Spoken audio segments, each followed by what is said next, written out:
sebelum kalian simak video saya yang sekarang ini, kalian simak dulu video yang sebelumnya, yaitu mengenai pengelolaan keuangan pemerintah daerah yang part 1. Kenapa kalian harus simak dulu video saya yang sebelumnya ini nih?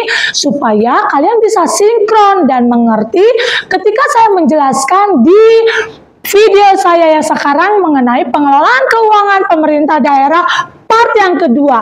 Karena saya akan menjelaskan di dalam video ini bagaimana cara pemerintah daerah mengelola keuangannya secara mendalam sehingga kalian mengerti dan memahami praktikum akuntansi lembaga instansi pemerintahan lebih dalam lagi dan lebih rinci lagi.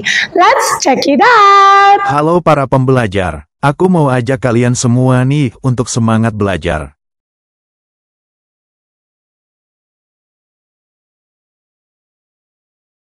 Pengelolaan keuangan daerah itu diatur dalam Permendagri Nomor 21 Tahun 2011.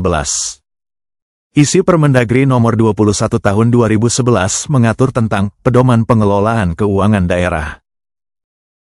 Jadi, kalau kita membicarakan tentang pedoman pengelolaan keuangan daerah, kegiatannya ada 6, meliputi 1.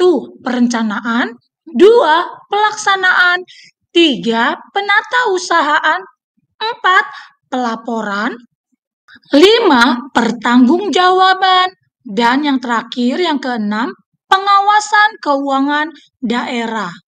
Kalau kita membicarakan keuangan daerah, ruang lingkupnya apa aja ya?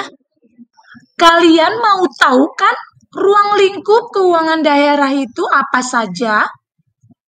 Ruang lingkupnya keuangan daerah itu meliputi 4 elemen.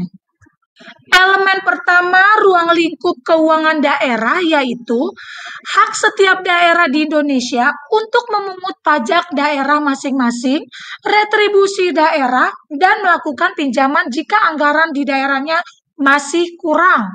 Yang kedua, kewajiban setiap daerah di Indonesia adalah menyelenggarakan kegiatan-kegiatan yang meningkatkan mutu masyarakat dan kesejahteraan masyarakat. Yang ketiga, mengelola kekayaan yang ada di daerah masing-masing serta mengembangkannya.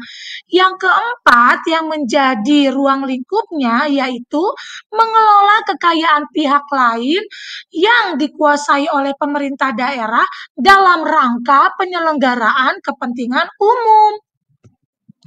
Oke para pembelajar, akhirnya kita mulai mengerucut nih ya, kita mulai mengetahui bahwa APBD itu merupakan keuangan yang dikelola di dalam pemerintahan daerah yang terdapat hak dan kewajiban. Di dalam hak dan kewajiban tersebut menimbulkan pendapatan dan pengeluaran yaitu berupa belanja negara. Karena berkaitan dengan keuangan, maka harus dikelola dengan baik. Siklus pengelolaan keuangan desa meliputi perencanaan, pelaksanaan, penatausahaan, pelaporan, pertanggungjawaban, dan pengawasan yang baik di dalam satu periodisasi tahun anggaran berjalan, yaitu dimulai dari 1 Januari sampai 31 Desember. Oleh sebab itu, karena APBD itu adalah bentukannya berupa uang, maka harus diatur di dalam suatu aturan atau sistem akuntansi tertentu. Dan APBD itu diatur dalam standar akuntansi pemerintahan. Jadi kalau kita membicarakan tentang keuangan pemerintahan daerah atau pemerintahan pusat, yang mengaturnya itu adalah SAP.